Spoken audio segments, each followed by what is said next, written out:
Buenas tardes, mi nombre es Sebastián Altamiranda, ingeniero de Flow Ascensores.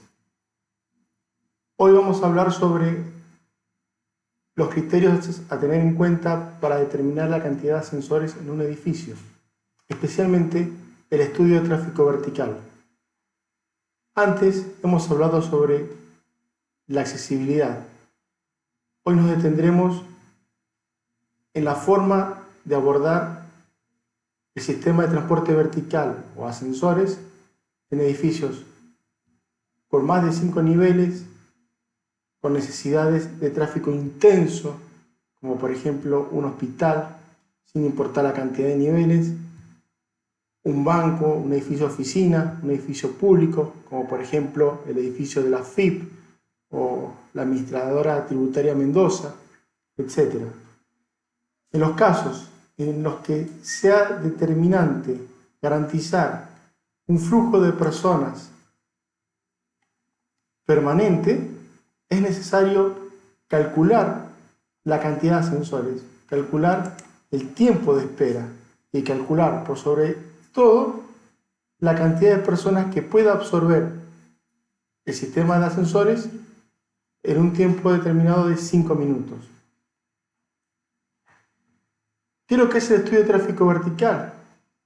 Es un estudio probabilístico en el cual tomamos en cuenta el destino del edificio, la cantidad de plantas por sobre el nivel de la parada principal en planta baja, la superficie de cada planta con la capacidad de habitabilidad, la distancia que hay entre estas plantas y el recorrido total. Entre los distintos destinos que puede tener un edificio, podemos nombrar el hospitalario, el de oficinas, el de cocheras, el de un colegio, el de un juzgado. ¿Por qué es importante saber el destino? Pues, como decíamos antes, debemos prever la demanda que exista en determinado horario pico. La demanda del ascensor se debe estudiar, ya sea de subida o de bajada. Por ejemplo, para un edificio de vivienda, la mayor demanda a la mañana será de bajada. Esta demanda teóricamente ocurriría entre las 7:30 y las 9 horas, es decir, el horario en el cual los chicos entran a la escuela y se habilita el horario de oficina. El horario pico de subida generalmente se da entre las 3 y las 4. Hacia la tarde se va mesetando sobre picos menores. En un hotel, por ejemplo, la figura de abajo, el estudio indica que también la demanda en bajada se produce en las primeras horas entre las 7 y las 9 de la mañana. Al regreso, después de las 5 p.m., comienza a haber una demanda en sentido ascendente. El proyectista del edificio debe considerar la accesibilidad de la columna de ascensores. Para prever un mejor flujo, siempre debe colocar la columna de transporte vertical en un punto intermedio, equidistante hacia los extremos. Las variables que toman preponderancia en el estudio de tráfico vertical, ya lo dijimos, son la cantidad de pisos, la población estimada, y los parámetros que debemos cumplir son el tiempo de espera y la capacidad de evacuación en 5 minutos.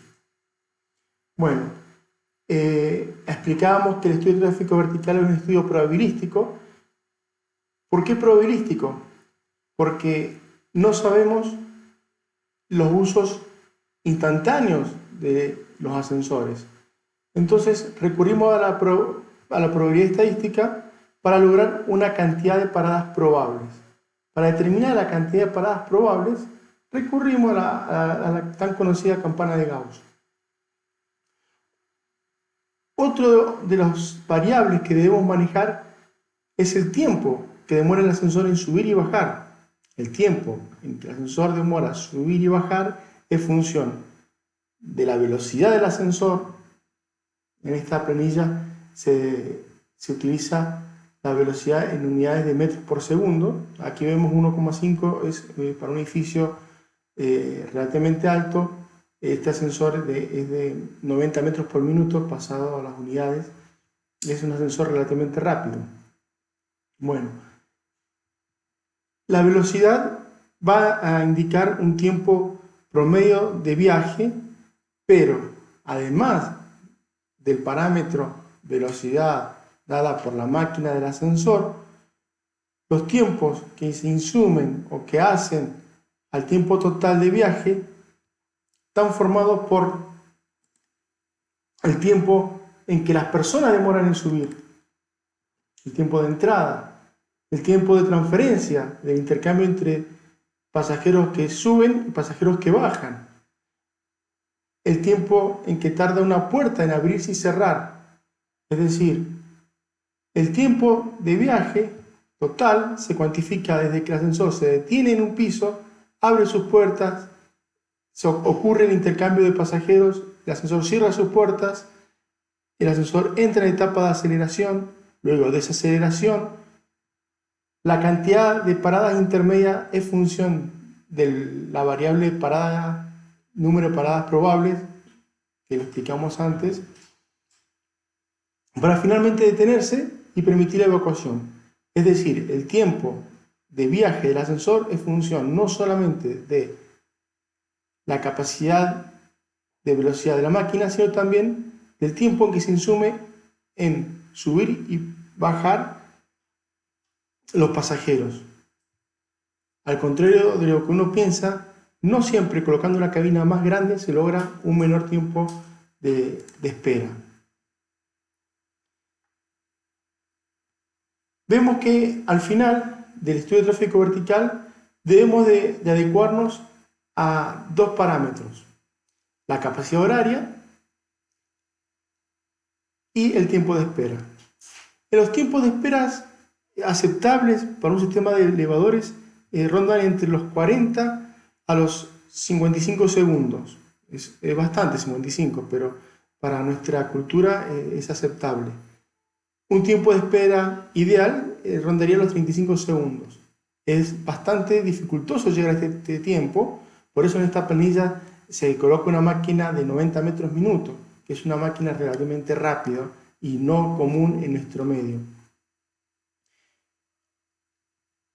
En edificios públicos de más de 7 niveles, la única forma de satisfacer una demanda que quisiera un tiempo de espera no mayor a 40 segundos es mediante la instalación de sistemas en baterías, es decir, de 2 o más ascensores. No hay otra forma. En cambio, la capacidad de evacuación sí se puede solucionar con mayor capacidad de carga. En siguiente entrega indicaremos ya más detalles sobre cómo realizar el estudio de tráfico vertical.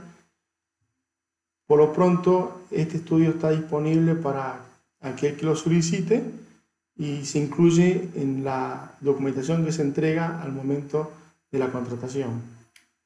Muchas gracias por haber escuchado y hasta otro momento.